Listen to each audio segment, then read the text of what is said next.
Olá pessoal, hoje no Perguntas e Respostas a gente vai falar sobre sistemas de camada.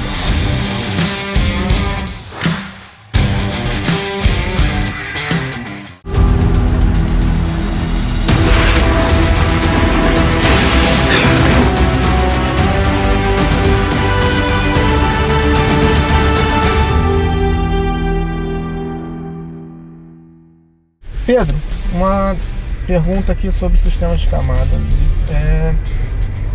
Olá, eu não entendo muito bem esse lance de sistemas de camada. Pode explicar melhor? Com vestuário, né? Vamos lá. Sistema de camada. Basicamente, quando a gente fala disso, a gente está falando de 3 camadas. A camada que... Assim, eu gosto muito dos termos em inglês para isso, que fica um pouco mais claro. Mas é a primeira camada, a segunda camada e terceira camada.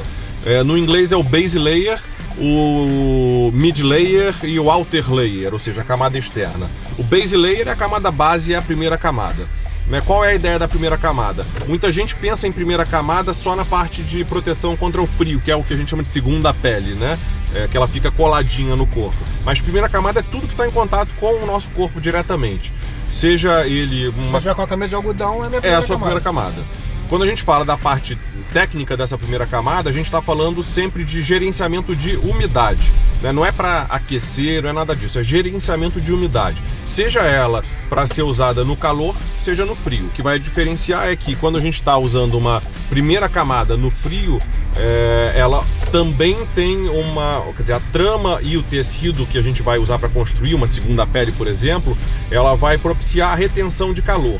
Mas o efeito primário dela, ou a função primária dela, é o gerenciamento de umidade.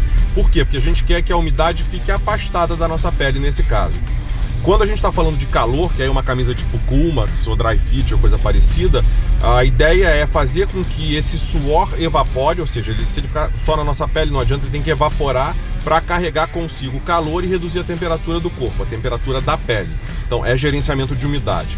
No caso do frio, a gente também quer gerenciar a umidade. Eu também quero tirar a umidade de perto do meu corpo para minimizar a perda de calor por condução.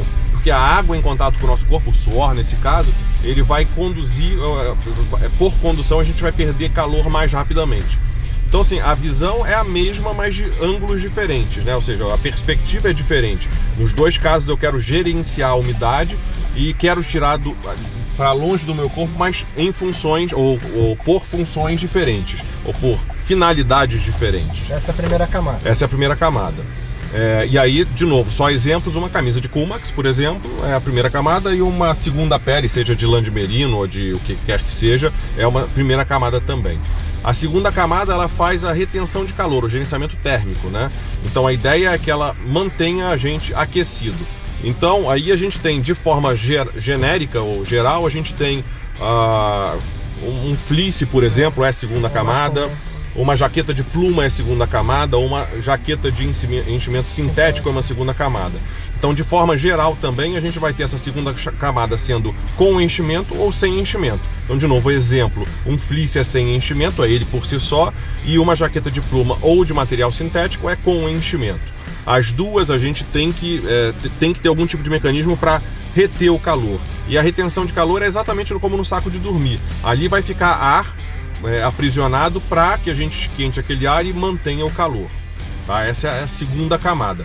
Uma coisa importante é que essa segunda camada ela tem preferencialmente que também permitir o suor passe. Porque imagina, o suor nesse caso, seja ele na forma líquida ou na forma de vapor d'água mesmo, o suor evaporando. Porque você imagina o seguinte, se ele passa pela primeira camada que eu estou querendo fazer esse gerenciamento de umidade, mas ele chega na segunda camada e fica retido ali, é ruim porque a umidade vai permanecer em contato com a gente. Então o ideal é que a gente tenha algo que permita essa evaporação acontecer.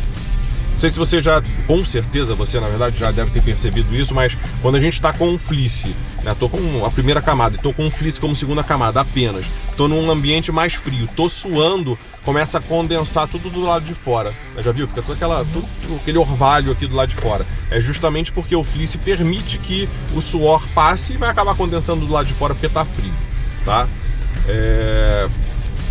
Hoje, por exemplo, eu estou com um soft shell. Soft shell também é uma segunda camada, mas que eventualmente exerce a função de terceira camada. Por quê? Porque ele tem uma resistência ao vento. Tá? E aí a terceira camada Também é justamente isso. É repelente à água. E é repelente à água, não é impermeável, Sim. repele a água. Mas ele pode atuar como uma terceira camada em algumas situações. E a terceira camada é justamente isso que eu estou falando, ele vai ter a função de impedir a entrada de água, de vento, de neve, ou seja, numa chuva, num ventão, ele me proteger. E aí você também tem tipos diferentes, mas basicamente, né, de forma resumida, a gente tem as jaquetas impermeáveis respiráveis. Anorak, jaqueta e etc. Impermeável respirável, que seriam os melhores, porque o impermeável não permite que a água da chuva entre, e por ser respirável, e a gente está falando de membranas, ela vai permitir que o vapor de água, ou parte do vapor de água, saia. Então essas são as três camadas. Seria melhor ou seria imprescindível que seja respirável? Porque a primeira camada é respirável, a segunda camada é respirável. Se a terceira camada não for respirável, é ruim porque vai condensar tudo lá dentro. Exatamente. Né? Então Você seria meio que imprescindível que fosse são mais caras do que algo que seja só impermeável, mas você vai condensar todo lá dentro. Imagina a barraca. A barraca, o sobreteto da barraca, ele é o quê? Ou seja, impermeável. vale a pena investir. Minha opinião é que vale a pena investir. E aí, de novo, você tem marcas melhores e piores. Eu não estou falando a marca do produto em si, mas eu digo a marca da própria membrana. Você tem hoje, por exemplo, no mercado Gore-Tex ou Event, essas são as marcas principais, que são mais caras. Você pega uma jaqueta de Gore-Tex, vai ser sempre mais cara do que uma jaqueta da membrana proprietária da marca. Por exemplo, você tem da Patagônia, se não me engano, é H2 Snow. Você tem a Outdry, é diferente. A Outdry é do mesmo nível já de uma Gore-Tex e etc. São até mais caras, mas é proprietária da Columbia hoje em dia.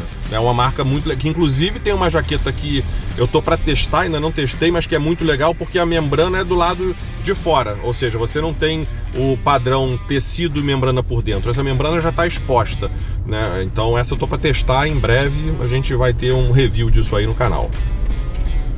Então, foi, né?